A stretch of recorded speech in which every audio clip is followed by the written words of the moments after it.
Hello guys, how are you?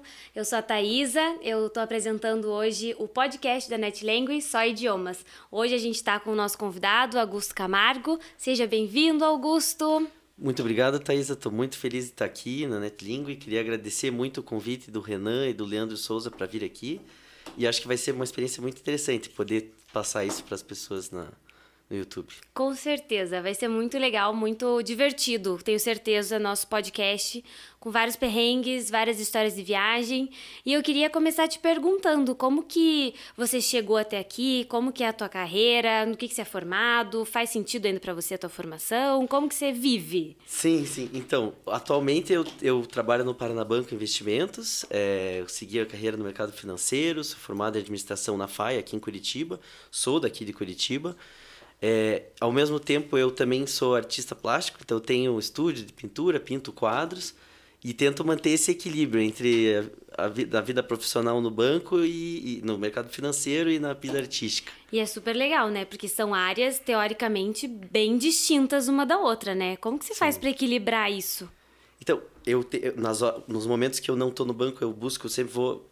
tenho um estúdio de pintura em que eu trabalho nas minhas obras, busco desenvolver, né, nessa parte. Eu trabalho com obras abstratas, faço exposições também. Ai, que legal.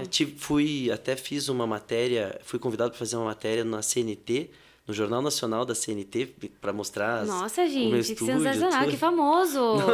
Meu Deus, muito famoso. Muito bem. E aí, assim, faz tempo que você é formado em administração e, ao mesmo tempo, faz essas pinturas e você acha que você atingiu o sucesso? O que é sucesso para você? Acho que ainda não, com certeza ainda não. Tem muita coisa pela frente, tanto na parte artística quanto na parte profissional. Eu acredito que o sucesso ele não pode ser medido por números, simplesmente. Acho que sucesso tem a ver com aquilo que você deixa no mundo, como que você deixa o mundo melhor do que você encontrou ele. Isso durante a vida inteira. Então, acho que... eu diria que até agora, tudo que eu consegui, as pessoas que eu consegui impactar, assim, os amigos que eu adquiri durante a vida, eu acredito, dá para dizer que é um sucesso, sim. De ver como você impactar positivamente a vida das pessoas, seja com uma companhia, com bons conselhos e tudo. Acho que isso tudo faz parte do sucesso. Não é só ter fama, certo? Como que você vai atingir positivamente a vida das pessoas, né? Como você falou. Isso. Muito legal. E aí, o que você considera hoje o teu principal feito, assim? Tanto pessoal, profissional, que vier na tua cabeça. O que você acha? Eu diria que o meu principal feito seriam as influências que eu consegui, assim, ajudar amigos próximos, assim, a atingir coisas muito incríveis, assim. Acho que isso... ver nos outros um pouco da influência que você dá e a pessoa conquistar aquilo que ela sempre quis é muito bacana. Acho que isso eu diria que seria o grande feito, assim. Sim, sensacional. Tem algum exemplo que você lembra, assim, de algo que você ficou orgulhoso pelo sucesso do teu amigo ou de uma outra pessoa próxima? Tem um caso recente de um amigo meu, Pedro Gori, lá de Joinville, que ele é engenheiro náutico, é engenheiro náutico pela UFSC, lá em Joinville, e ele estava super preocupado em relação ao primeiro trabalho dele. Eu estou dando um exemplo de um caso simples, mas que eu vejo a diferença e você vê assim, o resultado. E ele conseguiu... eu fui ajudando ele a quebrar essa barreira assim, de ir falar com o pessoal... do trabalho que ele estava buscando, e ele conseguiu um trabalho bacana num estaleiro lá de navio, e fui acompanhando com ele assim todo o primeiro mês de trabalho e tal. Ele foi tão bem que ele já até conseguiu promoção, conseguiu um chamado para ir trabalhar fora. Nossa, que legal. Num outro estaleiro lá na Europa. Então, assim, gente, esse tipo de influência. É uma super evolução, né? Assim, e você saber que, por mais que seja nos bastidores, você fez parte daquilo, é uma conquista tua também, né? Um Sim. pouquinho da tua conquista. Muito legal. E falando assim em ele que tá indo trabalhar, né, em um estaleiro na Europa, você já trabalhou fora do Brasil ou ainda não? Não, nunca trabalhei fora do Brasil, mas já tive uma experiência profissional fora do Brasil. Me conta mais um pouquinho dessa experiência fora. Então, como foi? No ano passado, na verdade, até uma história engraçada que no fim teve uma Final parte feliz. um final feliz e de negócios interessante. Aham. Em agosto do ano passado, eu estava com um sócio meu e outro amigo, a gente estava aqui em Curitiba, numa terça-feira, tomando algumas outras, assim, no fim da tarde. E daí eu recebi, no final da noite, assim, eu recebi uma promoção de viagem para Dubai. Mostrei para eles ali, falei, olhem, vejam isso aqui, a gente tá... acabei de receber no meu celular, não é possível, tava um preço excelente e tudo. E era um pacote para 3 pessoas, a gente estava em 3 pessoas. Não, já tinha uma cerveja na cabeça? Não, uma coisa leva a outra? Exatamente. No dia seguinte, isso era assim... Nós fechamos a viagem? Fechamos a viagem, pagamos a viagem. Daí foi aquela loucura, porque tinha um mês para viajar. Então, a gente nunca tinha ido para o Oriente Médio. Estavam os 3, a gente, graças a Deus, tinha como ir no mês seguinte, né? Assim, não tinha como tirar férias. Tinha como tirar férias naquele momento.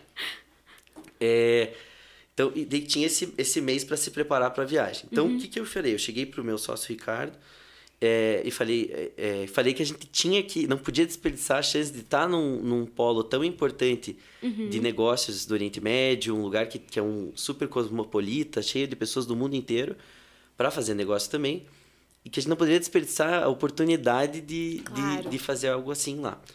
Então, eu comecei a pesquisar empresas de sustentabilidade, que é o ramo que a gente trabalha, lá na região, né, de Dubai, buscando marcar uma reunião, fazer uma visita numa empresa e tal.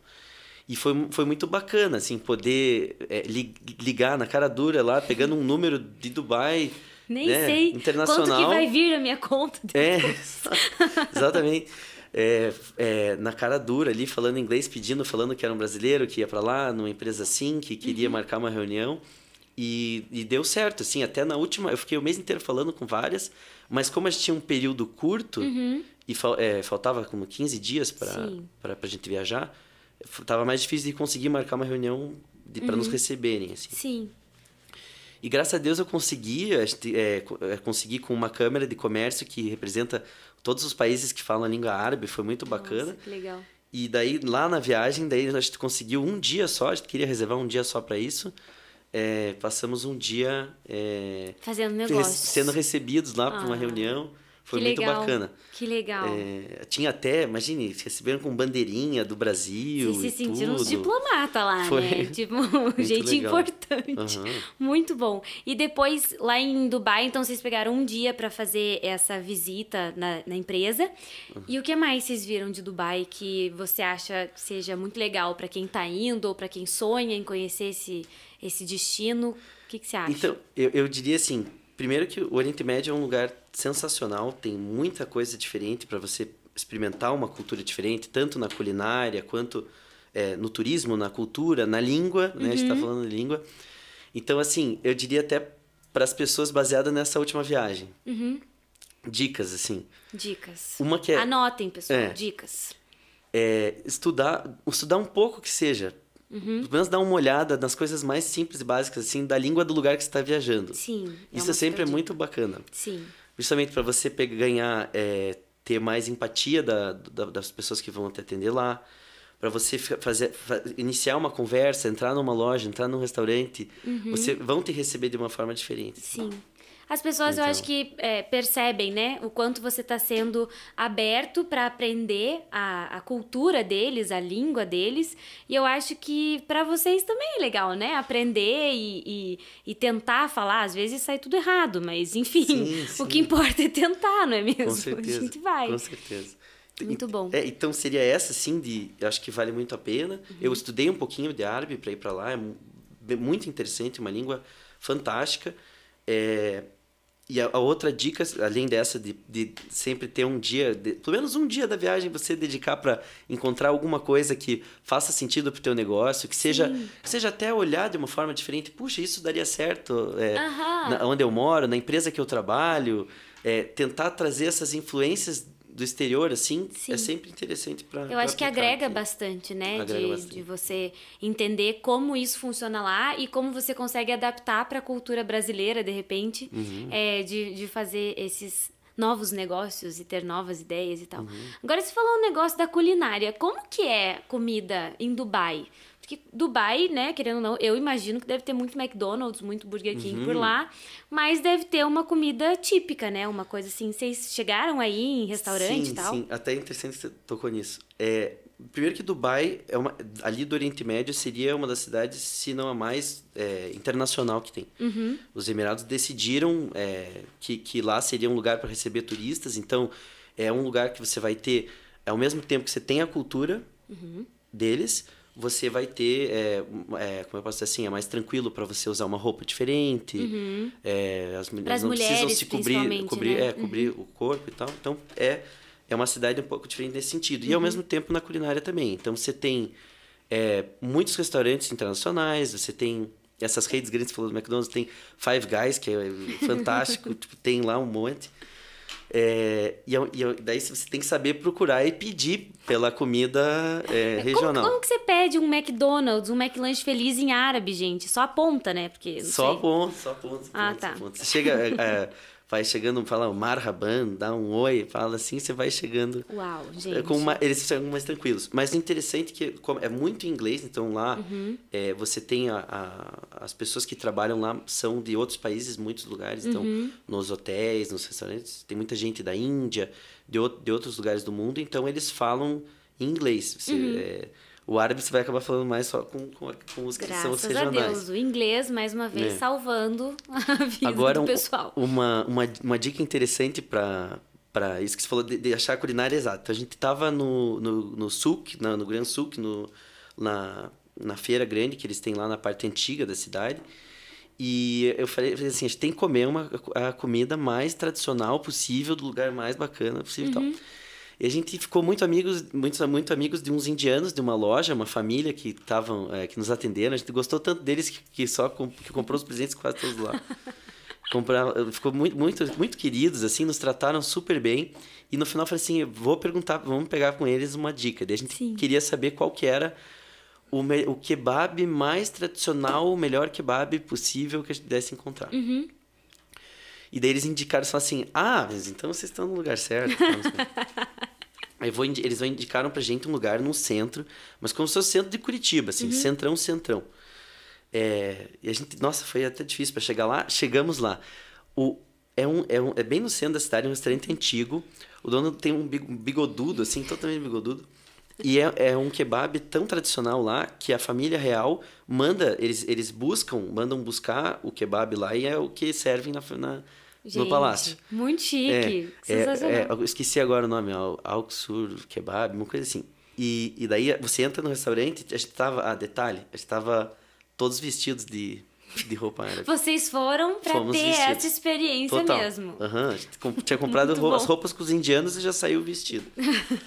É bem bacana. Parece eu quando vou nas lojinhas, já sai vestido com qualquer coisa. Já saímos vestidos. Muito bem. Daí, chegamos lá, as paredes são cobertas de fotos, de fotografias, tem pessoas do mundo inteiro. Cristiano Ronaldo. Que sensacional! Assim, foram lá. Muita gente famosa. Muita gente famosa. E é um lugar super simples no centro ali da parte antiga de Dubai. Daí, o que interessa, né? A comida. A gente pediu o tradicional deles lá. Vem uma travessa assim com 5 ou 6 tipos de carne. Todas temperadas, assim. Foi unânime. Cada um olhava para o outro e dizia, essa foi uma das melhores refeições que a gente já teve na vida. Fantástico. Muito incrível. Muito legal. E, assim, a minha irmã já foi pra Turquia e ela sabe que ela se apaixonou por uma bebida, não sei das quantas lá, de iogurte com leite, nem sei o nome, nem como. E eu sempre que vou pra algum lugar, eu tento ver alguma bebida, algum drink, alguma coisa assim que seja típico daquela região. Em Dubai tem isso também? Alguma coisa... Ou como é uma coisa muito cosmopolita, é mais difícil de encontrar esse tipo de coisa? Não, então...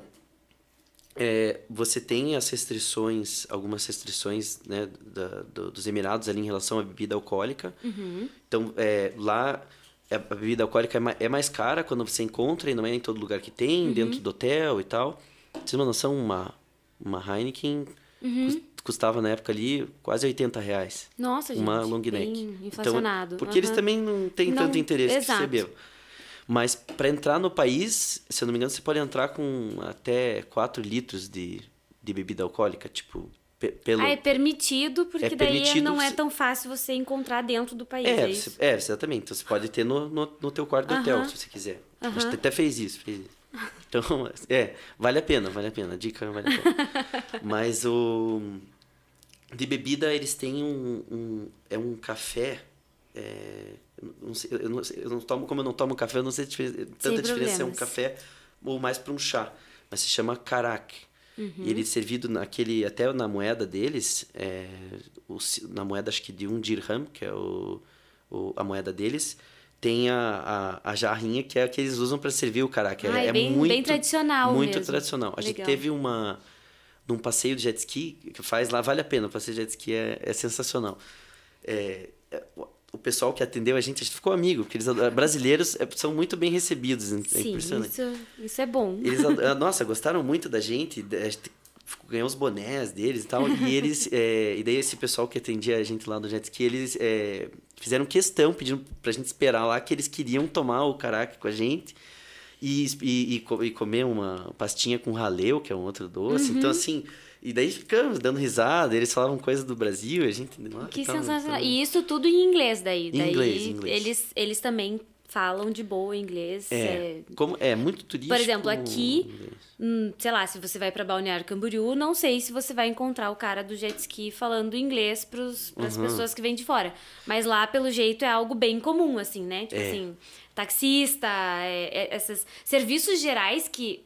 Eu acho sensacional que já tem essa cultura, né? De, não, vou receber pessoas de fora, então a gente vai falar em inglês. Exatamente. Tem algum perrengue de alguma viagem que você fez que você não conseguiu comunicar, sei lá, em inglês ou em qualquer outra língua que... Não, de dificuldade de comunicação, nem tanto. Eu sempre consegui me virar bem, assim, né? Me comunicando. Estando no local... Pegando os nomes rapidamente, sim, os nomes das coisas, do jeito que as pessoas falam, o sotaque, assim, eu sempre me virei bem. É mais tranquilo. Né? Mais tranquilo. E quais outros países, assim, que você foi, que você achou que foi uma experiência tão legal quanto essa de Dubai, que foi meio que sem querer? De Dubai foi uma viagem inesperada, assim, que até eu também sugiro que vale a pena fazer, que são muito divertidas essas viagens. Dá uma louca aí e compra a passagem. Agora, eu tive no México 2 vezes, assim, que eu gosto muito do México, é muito divertido, as pessoas são muito bacanas, o brasileiro consegue fazer muita coisa lá, daí que acaba se virando também no espanhol, é bem turístico. Pra Argentina, aqui, Bariloche, até você estava perguntando de um perrengue. Eu tive um perrengue que foi uma mudança de vida, assim, forte. Eu tenho medo de fazer essas perguntas. Quando eu tinha... quando eu já era mais novo, adolescente, sim, a gente fez uma viagem de amigos, mais de 20 amigos, assim, a gente ia para Bariloche para esquiar e tal, fazer festa, se divertir. E daí foi para Buenos Aires, daí fomos de ônibus até Bariloche. E no 4º dia de viagem lá em Bariloche, então já tinha feito um monte de coisa e tal... A gente estava no topo de um morro lá, acho que era o Cerro Otto, se eu não me engano. E daí a gente começou a fazer uma corrida. Uma corrida de esquibunda, imagine. Nossa! Esquibunda vai seguro, voando, pessoal. Né? Não faço isso em casa. Exatamente. Ou numa estação de esqui com um hospital do lado. Daí a gente foi fazendo essa corrida e eu tava ganhando a corrida, muito na frente, assim, tava disparado na frente. Mas tinha uma menina que ela tava para trás e eu já tava chegando para passar ela. Só que tinha uma descida muito grande, assim, bem íngreme, lá em cima do morro. Quando ela terminou de descer, ela ficou parada na neve. Ela ficou sentada na neve. Ah, ela decidiu que Ali era o lugar. era bem no meio da pista. Uhum. E eu tava muito rápido, eu não consegui frear, eu bati com a cabeça na cabeça dela. Sofri um acidente lá, me embolei na neve e tudo. Meu Deus! Uma loucura, no meio da viagem, assim. E daí, enfim, eu não lembrava de muita coisa no momento, ali na hora. Aham. Diz que quando eu encontrei os meus amigos, eu não tava falando... Tava mais sozinho, assim, quieto, tomando chocolate quente. E daí o que aconteceu? Tava entendendo nada. Quem eu sou, quem sou eu. E foi exatamente isso. Eu perdi a memória recente. Eu não sabia que eu tava viajando. Eu só conhecia os amigos mais antigos. As pessoas que eu tinha conhecido na viagem eu não reconhecia. Ideia. Então, daí na volta do ônibus, assim... eu tava sentado um amigo meu bem antigo e tal. Eu falava assim, nossa, eu tô com dor aqui, nunca vi neve e tal. Daí ele falava assim, mas imagina, Augusto, está aqui há 4 dias em Bariloche e tal. Como assim? Você sofreu um acidente agora? Mas eu falei com os meus pais, tá tudo bem, né? Eu tô vivo. Eu já fui no médico, E daí ele dizia assim, sim, você já falou, tá tudo certo e tal. E daí que eles perceberam que tinha uma coisa errada. Sim. E eu fiquei com essa memória, digamos, por umas 12 horas, talvez, eu fiquei com uma memória repetida, assim, de 10 minutos, 5, 10 minutos. Mentira, que nem o Eu Sou o Tom lá, como se fosse a primeira vez. Como se fosse a primeira vez. Oi, eu sou o Tom. De repente, oi, eu sou o Tom de novo. Exatamente. Então eu perguntava... real isso. É real, foi fantástico. Quem viajou assim falou que nunca tinha visto nada igual, mas foi bem assustador. Com certeza. De ficar... eu perguntava as coisas, mas você já falou e tal. Era uma figura. Mas agora na parte de segurança em relação a isso, eu fui no hospital. Você imagina, os hospitais perto de estações de esqui são tão acostumadíssimos a receber esse tipo de acidente. Então fiz tomografia, os médicos todos me falaram que era tranquilo, que isso acontecia e que voltaria à medida que fosse passando o tempo. Então, dessa loucura, eu consegui a viagem normal, consegui aproveitar, curtir com os amigos, foi engraçado, assim. Meu Deus do céu. Eu fico imaginando uma mãe recebendo uma notícia de que, seu filho aqui bateu a cabeça, ele tá Não, meus pais queriam ir pra lá na hora. Não, sim, até pais preocupados, exato. com certeza. Eu demorei pra acalmar, assim, pra tipo, não precisa vir correndo. Calma, eu tô me esquecendo, mas eu tô bem, tá tudo certo. Muito bem. E aí, você falou, foi pra Bariloche, foi pro México, foi pra Dubai.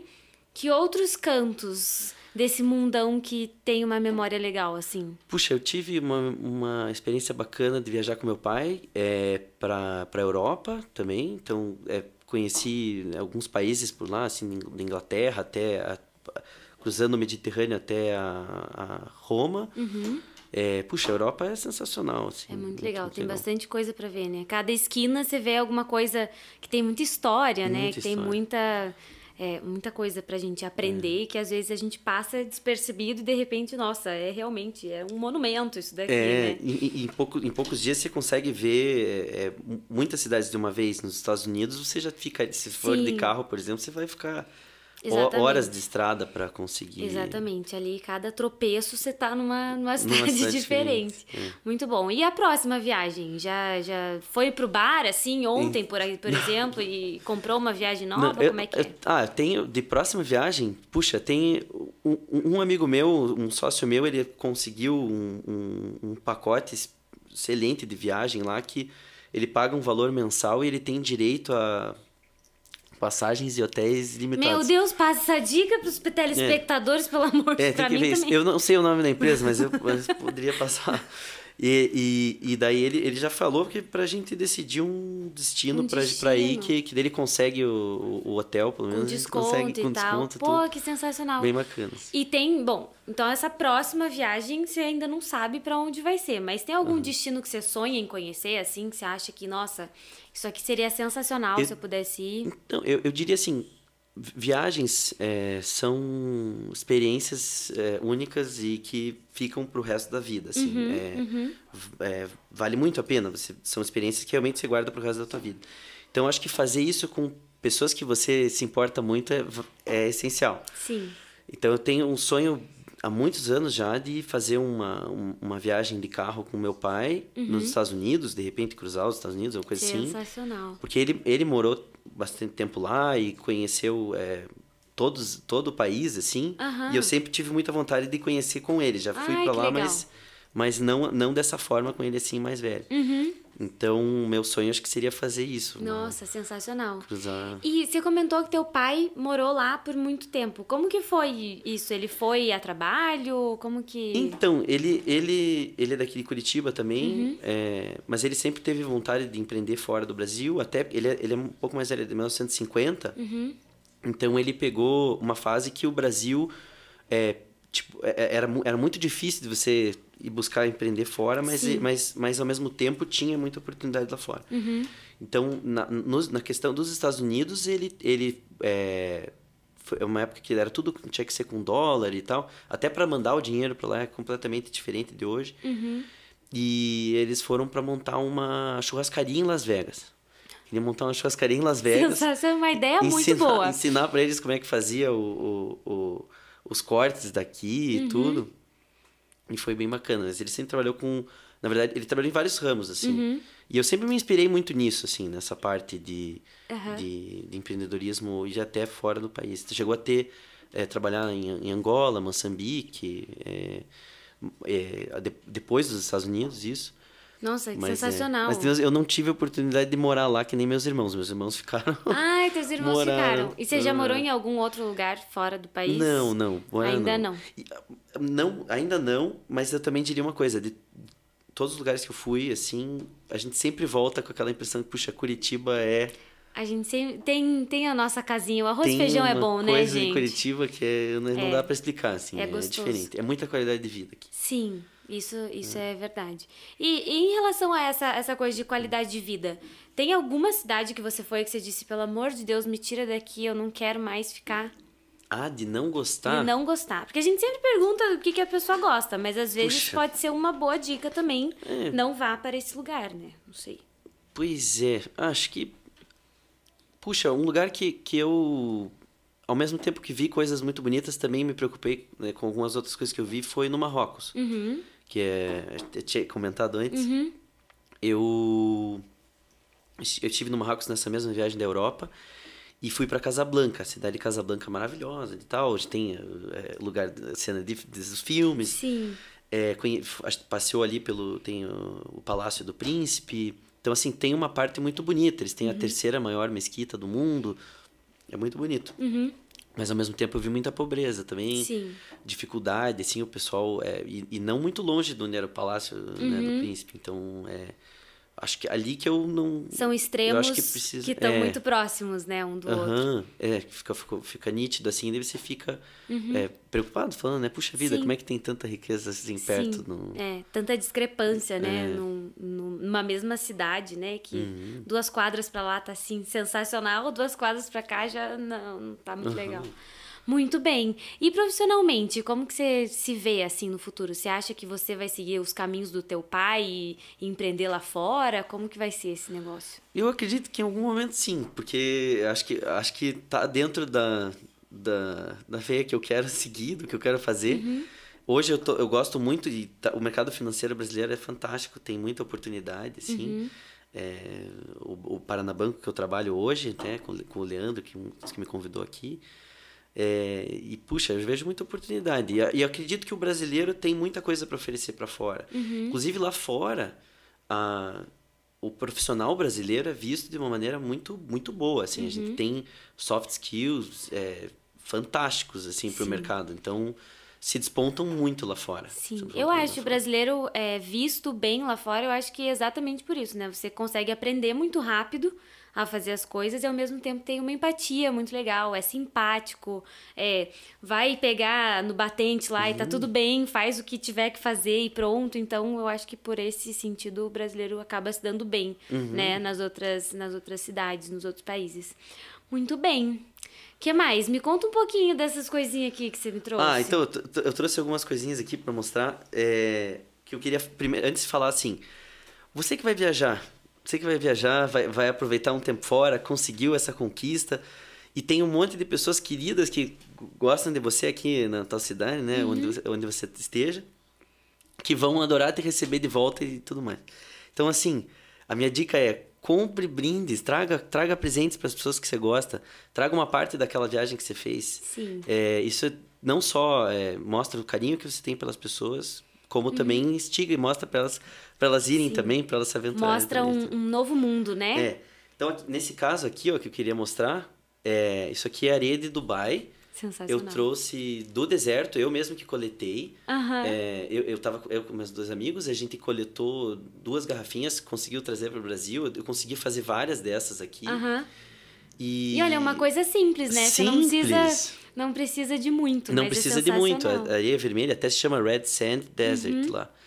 É muito bonito. Daqui eu trouxe um Coliseu de Roma também, uma miniatura, só que também é uma coisa interessante trazer para os outros. Uhum. Um copinho de Playa del Carmen, que é do lado de Cancún, lá do México, da parte do Caribe.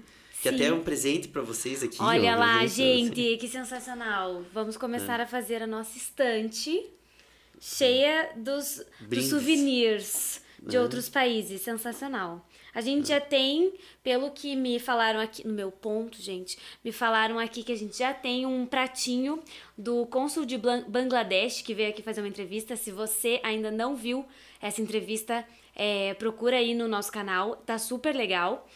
E muito obrigada, Augusto, por você trazer todas essas coisas aqui pra gente. Eu acho que é muito legal a gente falar sobre outros países, sobre estar sempre se atualizando, né, e buscando. Outra coisa que eu queria te perguntar, sobre as pesquisas, né, que você faz antes de viajar. Eu acho isso super legal, assim, como que... Isso, de pesquisar, você deve sempre pesquisar a língua e o local, né, do local que você vai. Então, é aquilo, como eu estava falando no começo, né, a empatia que você cria chegando e falando. Então, hoje no YouTube você consegue aprender Sim, e faz o básico meio que parte do planejamento, né? Esse tipo de pesquisa também é válido para quando você chegar na viagem, você já está pronto para ser recebido no outro local. Muito bem. Você sempre fez inglês? Não, eu tive pouca influência quando era pequeno, assim, de familiares que falavam outras línguas, mas cheguei a cursar aqui em Curitiba, 2 escolas conhecidas aqui de Curitiba, mas não me formei em nenhuma delas, fiz um pouco em uma, depois em outra, porque tinham diferenças de sotaque, né? Uma era British Britânico, e outra outra americano, sim.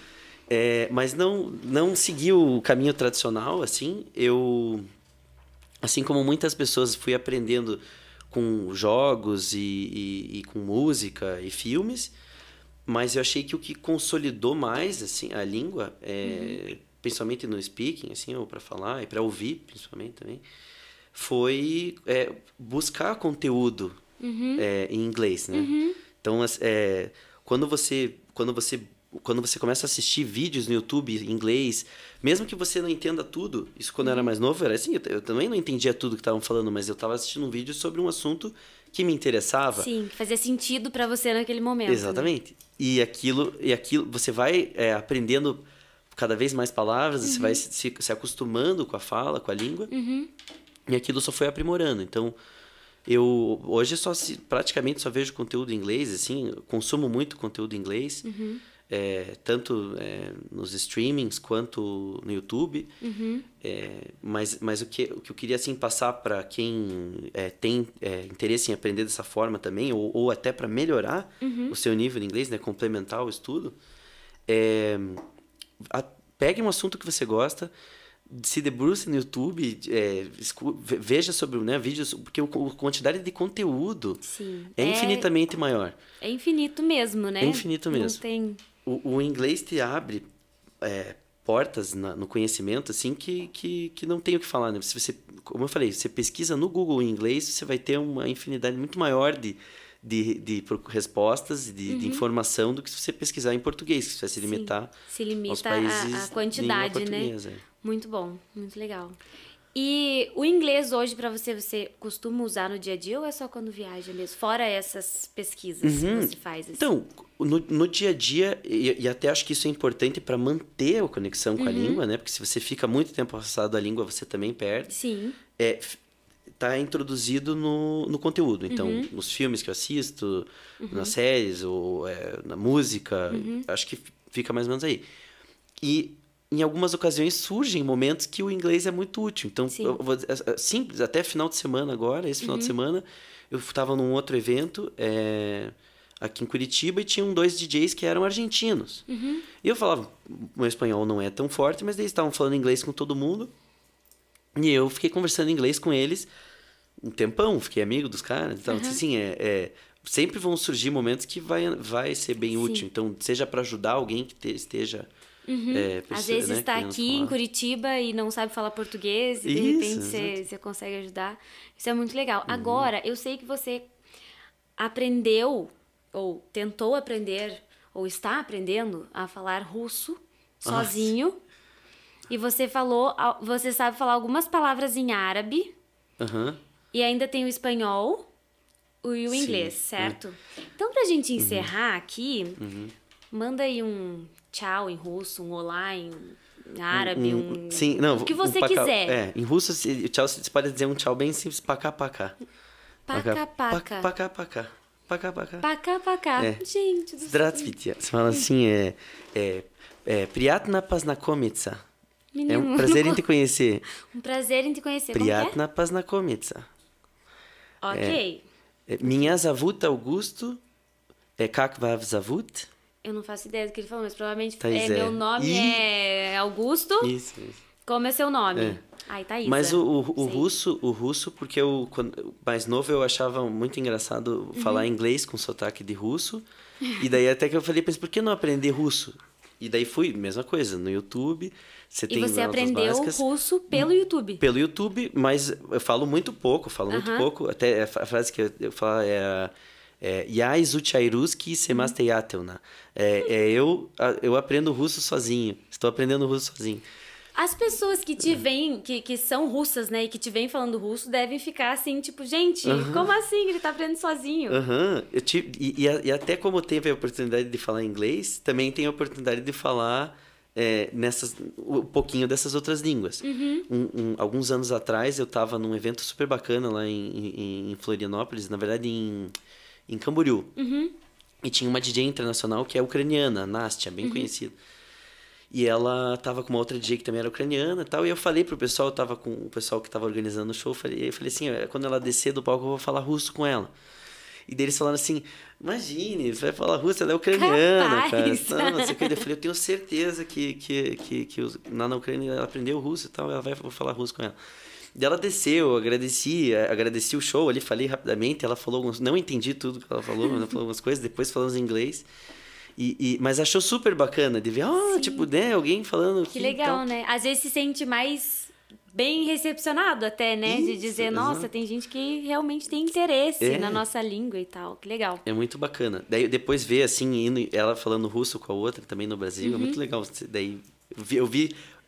Matei a curiosidade que realmente ela falava russo, ela fala tinha certeza. Russo. Muito legal, muito legal. E agora você falou um pouquinho da tua história, né, da tua carreira na parte financeira e como que surgiu essa vertente de ir para as artes, de pintar os seus quadros, como que foi isso? Então, a minha mãe, ela é designer gráfica, tem um escritório há mais de 30 anos e sempre teve ligada ao mundo das artes. Então, eu, consequentemente, também... Desde pequeno ali, participava né, dia a dia. de muita coisa relacionada à arte. Isso eu sempre tratei como um hobby, uma coisa que eu fazia esporadicamente, me interessava, mas não tinha nenhum aspecto profissional, assim. E antes da pandemia, assim, no começo de 2019, eu queria justamente fazer um presente para um amigo, eu queria pintar um quadro abstrato, seguindo a técnica do Jackson Pollock, que é um pintor americano que já faleceu. Foi um pioneiro, assim, na parte de pintura abstrata. E daí eu falei assim, não, vou fazer esse quadro, eu precisava dos materiais para aquilo. Então, tive que montar um estúdio, envolve, né, a tinta acaba escapando. Então, eu tive que montar... tive que montar um estúdio para poder fazer essa obra. Então, foi o primeiro quadro que eu fiz, daí nesse estilo de pintura. E dali pra frente eu gostei tanto que eu comecei a fazer mais e mais. E me interessar e fazer. No mesmo ano, em 2019, eu fiz uma exposição aqui em Curitiba. Que legal. No Shopping Novo Batel. Foi bem bacana, assim, a experiência... foi a primeira que eu fiz, exposição. foi muito legal. Esse momento, assim, de você expor a tua arte, que aquilo que você faz, às vezes, que você fazia para você expor isso para o mundo, né? Começar a vender e tudo mais, é um processo muito interessante, assim. Eu vejo... Não deve ser fácil, né? Porque até 2 dias atrás era só você que estava vendo aquilo, né? Exato. Aí você expor para o mundo e quando tá certo, deve ser sensacional, né? Muito deve legal. ser... Vender o primeiro quadro, vender... Cada venda é muito interessante, assim, é muito legal. E é um trabalho de desprendimento também, porque você produziu aquilo. Você acaba se apegando também, né? Às tuas obras...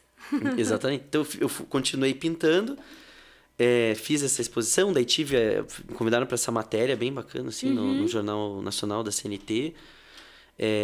E na Dubai não poderia ter sido diferente de fazer alguma coisa em relação às artes. Por favor, não ia ser só negócios, conte puros mais. Negócios. Então, eu tive a ideia de levar um quadro para Dubai. Então, coube na mala? Eu fiz eu tive que montar uma embalagem para poder levar o quadro enrolado. Ele era enrolado, só o tecido já pintado. Levei para lá, fui, nossa, para despachar, aquela loucura aí, falando assim, o que vão achar? Será que vão ter que abrir e olhar e tal? Mas deu tudo certo, cheguei com o quadro lá, estiquei no hotel, não sei o que e tudo. Levei no deserto e tudo, mostrei, tentei, fiz contato com galerias de lá, que eu tenho até hoje, assim, então... para expor, para trazer alguma coisa de lá para cá e daqui para lá.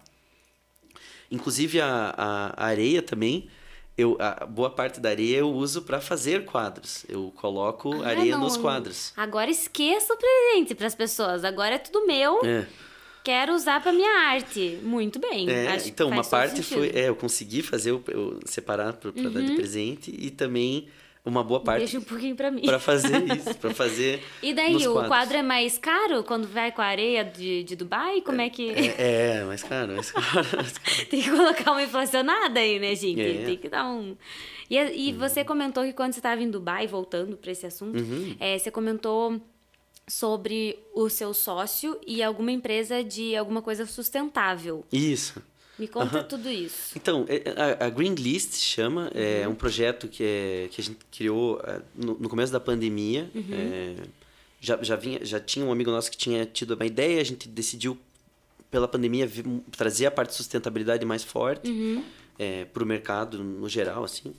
Então, a gente começou a pesquisar um monte dos ramos que podiam ser aplicados nesse sentido. Então, a gente montou um marketplace, montou um site, fez mentoria, montou todo um conceito de marca da Green List, assim, foi muito bacana. A gente vendeu durante o ano 2020 e 2021, chegou a ter mais de 3 mil produtos online. Nossa, e daí, principalmente em relação à guerra da Ucrânia, assim, a gente houve uma mudança no mercado de sustentabilidade forte. A gente viu, países, a Alemanha voltando a queimar carvão, esse tipo de coisa. Então, o desinteresse pela sustentabilidade foi abalado durante esse período. Durante a pandemia, em 2020, a gente viu que todos os números estavam fantásticos, assim. E agora a gente acha que é o retorno. É a volta das pessoas já voltando para a vida normal e querendo mudar aquilo que elas viram durante a pandemia. Sim. Então, assim, até um relato que é interessante aqui para quem é aqui de Curitiba e deve ter percebido isso também. Em março de 2020, eu morava perto do Parque Barigui e a gente teve aquele período de lockdown super forte, né? Foram, acho que 2 semanas. Lembro bem, porque começou pesadas. no dia do meu aniversário, fiquei tristíssima. Foi muito, muito tenso. Sim. E tinha uma festa preparada, a gente tinha que Deus. cancelar, foi horrível. E a gente teve que... Daí eu lembro nitidamente, eu fui andar perto do parque, eu nunca tinha visto uma coisa igual. A água do Parque Barigui estava transparente. Mentira. Transparente. Eu tirei foto, vídeo, tudo isso. Você vai Os ter que passarinhos. mostrar, você vai ter que mandar depois pra produção aqui, sabe? Porque eu duvido. Não sei se vocês viram isso. Não. Foi inacreditável. O rio ali atrás do Barigui tava transparente. Então, não tinha barulho dos carros, você escutava só os passarinhos. Sim. Tipo, Os foi bichos não impressionante. estavam mais presos lá dentro, né? Estavam mais livres também para. Foi um respiro, assim. E acho que e nessa época que muita gente começou a perceber a necessidade de mudar os hábitos, de buscar hábitos mais sustentáveis, E a gente viu relatos também, né, de outros países também, tipo em Veneza, que daí não ficavam mais, né, não tinha aquela movimentação toda nos canais e tudo, então conseguiam ver mais animais, né, voltar à vida marinha ali e tudo mais. Então eu acho que foi uma coisa meio que global, né, disso, de você entender que, gente, vamos dar uma paradinha aí, porque o planeta não tá aguentando, né, pessoal? Sim. Graças a Deus tem muito trabalho em cima disso hoje, com o ESG, com as empresas estão cada vez mais implementando isso de uma forma mais efetiva. E eu acho que é daí que vai vir a mudança. Assim, com certeza. E você vê hoje algo prático, assim, porque a gente vê muitos projetos, a gente vê muita coisa que, às vezes, infelizmente, acaba ficando no papel. Mas você vê alguma coisa que já está sendo feito, que você tem contato, sei lá, em relação à sustentabilidade, mas sim. que esteja andando mesmo? Hoje a gente tem, como as assim, órgãos, empresas muito sérias que trabalham em relação a isso. A gente tem as B Corps, né, empresas B, que passa por um certificado muito bacana para você conseguir chegar no nível de ter a certificação. Tem que passar por um monte de critérios, assim. Então, acho que você olhar nos produtos que você compra esses tipos de selos e buscar ver quais selos são, se eles são selos sérios, começa muito por aí. E vai muito de como a gente se porta para essas empresas, porque é muito difícil você mudar o hábito da população na ponta. As pessoas têm costumes que a gente vem de anos. Sim. Então, você... as empresas que conseguem fazer mudanças grandes para os seus consumidores e eles vão adotar aquilo de uma forma mais natural, se a empresa se propor a fazer isso. Então, a gente tem exemplos muito bons no Brasil, assim, desde Natura, Boticário...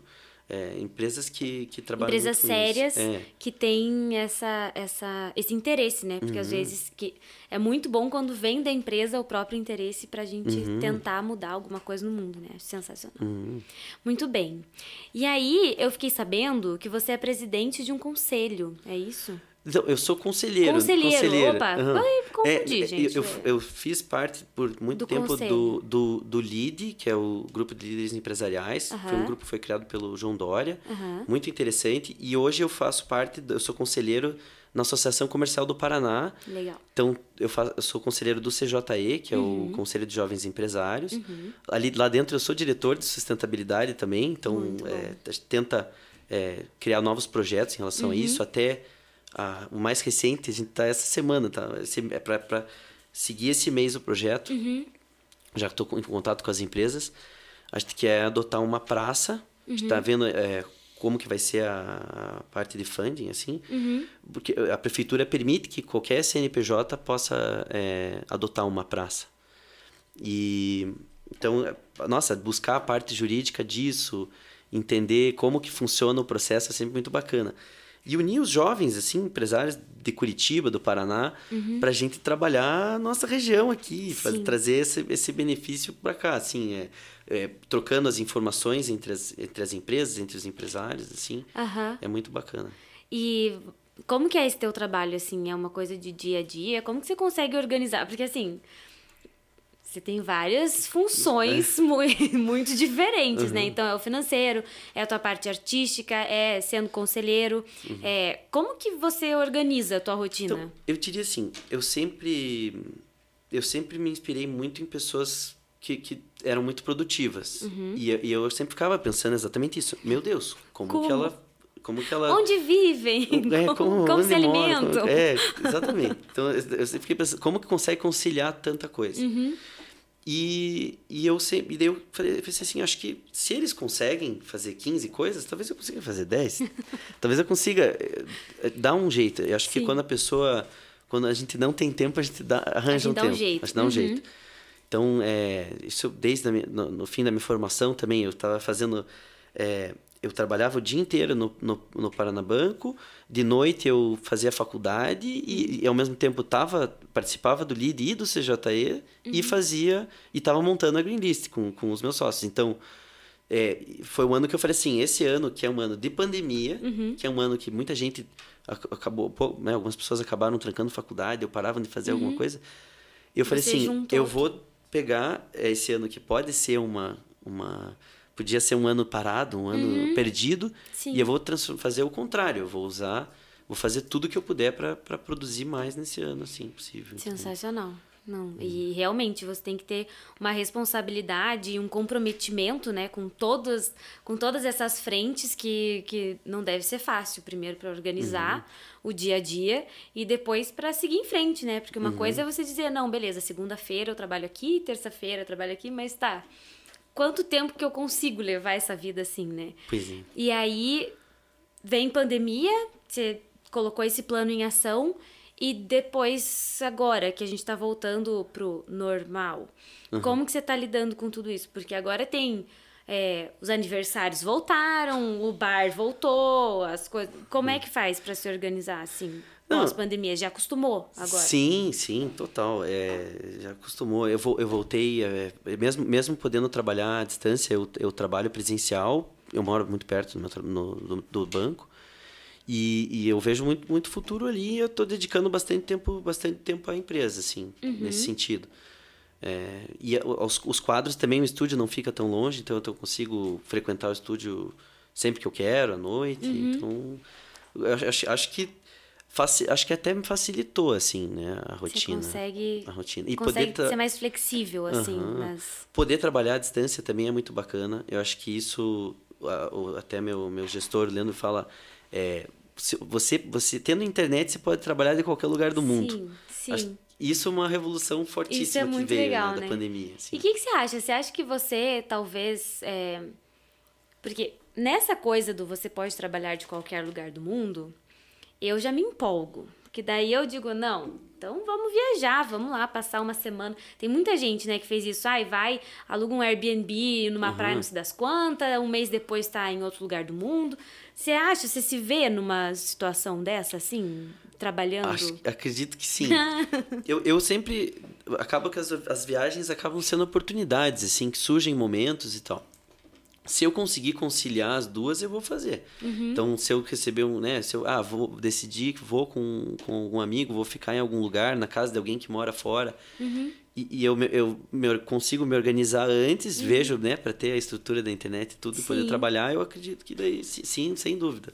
Vamos que vamos. O mundo tá ficando pequeno já, para essa vontade de viajar. Tá faltando lugar já. Muito bem. Muito bem, galera. Então, assim, vocês aguardem que agora, eu não sei se você sabe, Augusto, mas a gente tem um quadro chamado 5 Minutes. Já tá sabendo. Então, daqui a pouquinho a gente volta com o 5 Minutes. A gente vai falar um pouquinho, eu espero que em inglês, porque eu ainda não aprendi russo, nem árabe, nem outra coisa assim. Então... Fala assim, Я не говорю по-русски. Quê? Eu não falo russo, você vai falar. Não, eu não sei nada. É isso, gente. Até mais.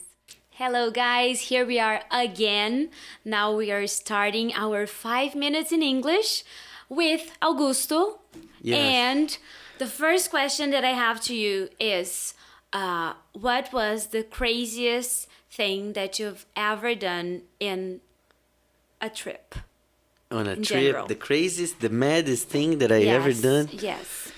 Bom, probably the maddest, the craziest trip I did, not only of the trip from Dubai, but when I went to Mexico City, to Mexico for the second time. Okay. So I went there with two friends and the father of a friend, and it was like crazy. Mexico, Caribbean, like we were in Playa del Carmen. It's like an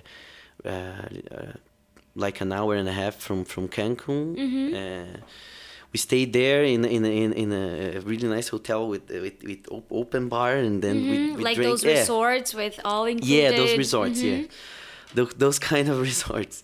But we loved to go out at night to see the clubs and something like that. And we're like young guys. Fooling around. Yeah, right? fooling around. Yeah. But one night we were there at the Midtown, seeing like it was like midnight actually, and there was a lot of people on the street like late night. They were like families and stuff. Yeah, vacation. And, vacation. Yeah. And these friends of mine, they all have tattoos, like lots of tattoos, closed arms and everything like that.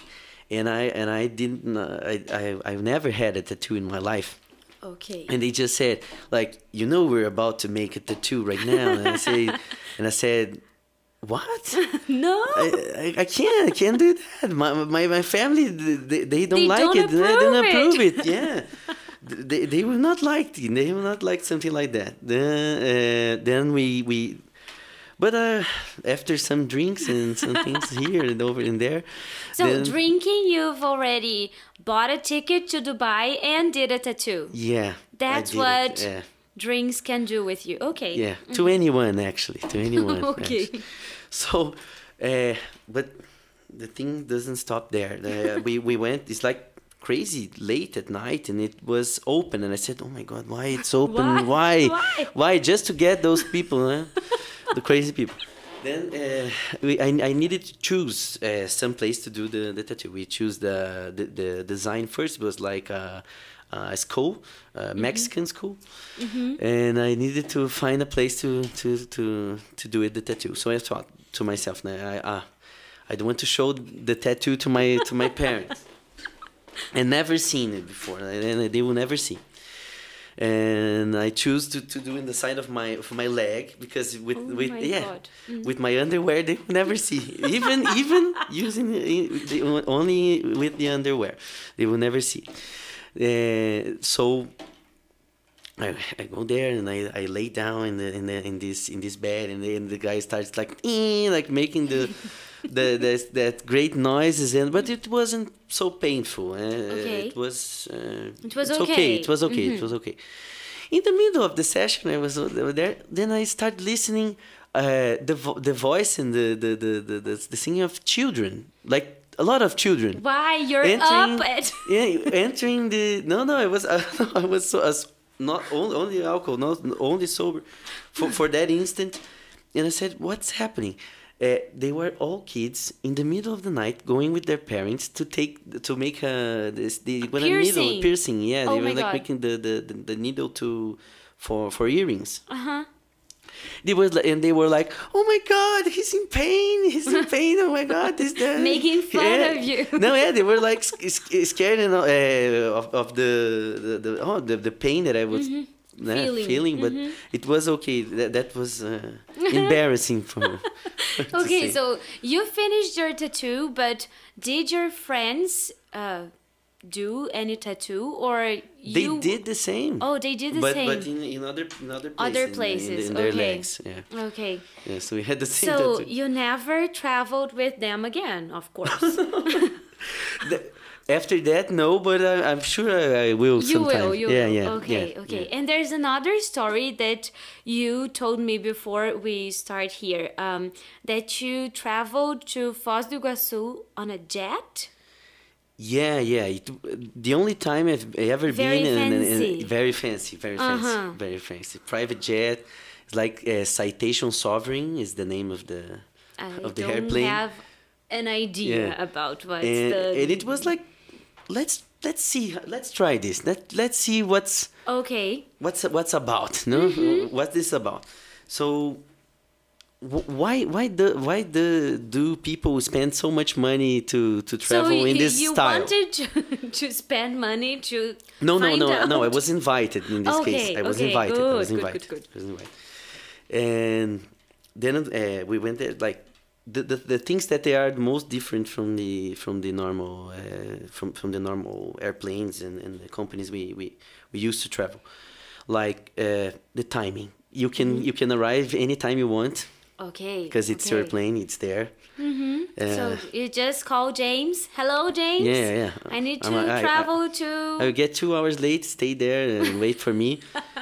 the airport stops the normal settings of the plane's landing. Okay. So for you to take your plane to Wherever you want. wherever you want. Yeah. So and also when you arrive in the destination, you don't need to go to the same boring process of passing them. So You just say hi, I'm coming, and then you're allowed. Yeah, you don't need to pass from the same places and corridors of the como é que fala? Funding, the airport security it's more it's a different airport security at least. Actually, Brazil is one of the greatest markets in private jets. Oh my God! Incredibly, okay. Okay, so how was it like to be in a private jet? Did you drank champagne or peanuts? I don't know. Yeah, what happened they prepare something like they have the peanuts but fancy peanuts. Of course. Perrier water bottles. It's really relaxing and it's fantastic. And I don't know if you know, but the private jets they flew much higher than the commercial ones. I didn't know that. Yeah, it's much higher, so there's less turbulence. That's what I was going to ask you. Faster. Like, how is it, the feeling? Because I am really afraid of flying. It's something, my dad loves it. My dad loves when there's turbulence during the flight because he says, oh my God, it's like a roller coaster. And I'm like, no, I'm going to die. No. So I'm really terrified of flying. And how is the experience? Because we see that there are much more airplane crashes when we're talking about smaller planes. Smaller planes, yes. Yeah. So how was it? Yeah, for me it was easy peasy. Never. It was really nice flight. And there's one thing that all the pilots, if you let them, they will do is like they call the American takeoff. Oh no! And only in private jets you can do that because they go like super fast in the airport, like almost a minute from getting the takeoff, and they take off really hard. So like really they go up like this, and the G forces and everything is like crazy. The airplane can take this. If I ever have the chance to be invited to fly in this jet thing, I won't allow the pilot to do this American thing. Yeah, you can ask. Excuse me. No. Not here. Not this time. So you try never to fly in a private jet with two pilots, one in the back. Or more than two pilots, like three pilots, because they want to show to the other one how it's done. How it's done, yeah. That's really funny. But one you mentioned about the danger of those kind of planes. But one time, my father was coming from USA with my godfather actually, and he had a plane, and they were like with two American pilots. They were coming to Cartagena, and the pilots they did not saw a CB, we call a CB, cumulus nimbus. It was like a big storm, full of ice rocks, and interesting. And they were like at the point that they didn't have a way to only crossing it. It was they needed to do, so they were like really big turbulence. Like the ice rocks, they shattered the airplane in the front. The front of the airplane. Survived? They survived. Oh, thank God. When they arrived to Cartagena, it's like, where's the pilots? They gone. They were gone. They were gone. They were like so afraid about what they did that they were gone, and the plane was like full of holes of the ice rocks. It was really tense. Yes. Probably they thought they would have died in this experience. Yeah. Oh my God. Okay. So your family has lots of experiences like in with airplanes and flying, and I think you mentioned your grandfather was a pilot. Yes. My grandfather, he was in love with planes right in the beginning of the last century. So when there was the Second World War, he knew from the beginning that he wanted to be a pilot in the war. So he was 16 years old. He went to USA to make a training with airplanes to become a pilot. Military training. Wow. Yeah, with the American Air Force to come to the Brazilian Air Force. So he went there with 16 years old with a lot of other young guys in the middle of in the beginning of the Second World War. So they went there like 300, 500 guys. They put them all on the small planes, and they like doing maneuvers and things like that to see who's going to pass out. If you pass out, you're out of the program. So he went through. It was his love and passion was flying. So he came to Brazil with 18 years old. Imagine that. To become an Air Force pilot here in Brazil. He chose to pilot to fly bombers.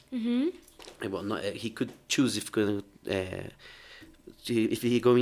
he was going to pilot crafts like I don't know, like in Top Gun. I forgot. My God, I don't know the vocabulary of Top Gun. The airplanes. It's not with me, this one. Yeah, but so he had two choices, right? And he decided the bigger plane. The bigger plane. Of course. Of course.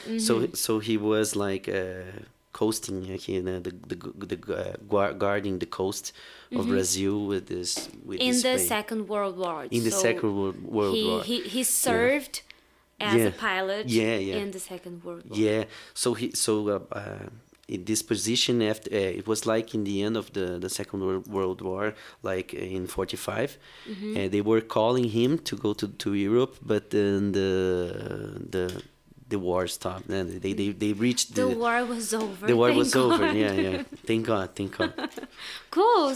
So probably you don't have the same problem as I have of flying, right? Because your grandfather is like a pilot on the Second World. And what? I never been seasick or sick in an airplane. I like planes. I love actually. I went even for the small flights with some friends that are pilots. Oh my God! Here in Curitiba, you probably will not. No, I have a friend who's doing this course to be a pilot, and he always sends me videos like, "Hey, Thaisa, look. That's me flying." And I'm like, no. And he says, my dream is for you to come with me in this flight. And I'm like, no, thank you. I'll be here just taking pictures of you up there. And that's it. Yeah. Sometimes things happen. Once I took a girl that I was dating for a small flight here in Curitiba with a friend. It is a pilot. Really small plane, so it's shaky and everything, and you think like, oh my God, thank you, that's a great experience. But actually, she was sick. No, really sick in the plane. Oh my God. She almost passed out. Almost passed out. Wow. It was like it was a turnover, you know. It was to be like a after great that you were romantic, not dating anymore. Yeah. Probably not. Oh my God. But things like that. So cool. So lots of experience involving flights, right, and airplanes. Good. It's something that you really like, and that's a good thing because you really like to travel. So it's a bonus to like going in an airplane. It's a very nice thing. It's always an experience. It's part of the experience. If you need to go, if you want to go to so far away, you're probably gonna need to use a plane. My dream is to go to China to have a picnic in the Big Wall. I am trying to understand how I am going to do this without having to take an airplane, but I think it will be impossible. So, yeah. Maybe there's a cruise. A train?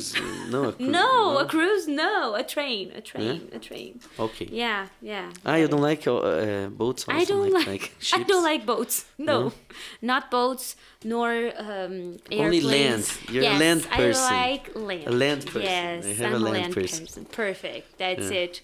So that's it, Augusto. Do you have anything else that you want to share with us? Like in this experience, do you want to give people some advice about your experiences? What do you think? Oh, when we talk about traveling and language and expressing yourself and even business, my advice is never think that these things are impossible, like languages. You can learn. Those small things you search on YouTube, you see, you listen, you repeat, and you start, like, it's going to be a really different experience in your trip, in your travel, when you're traveling, if you know just a little bit of these other languages. And for the business part, there is like a challenge for people. Okay. Like in the next travel, the next trip you program, choose one day of the place you're going to visit to do something related to your job, to your business. Cool. Like go to an entrepreneur center, visit a company, you know, like just to see how they do the same things you do differently, how you can add this to your company. You don't need to be an entrepreneur and the owner of your company. You can introduce that in your own company. Yes, perfect. I think this is an awesome advice. I think that people will start thinking about what else you can do other than go sightseeing and see things that we usually don't see here. But it's a very interesting way of getting to know their cultures and doing something that is pleasant for you as well. So I think it's a great advice. Thank you, Augusto, for being here with us today. Thank you, guys. I'll see you soon. Bye.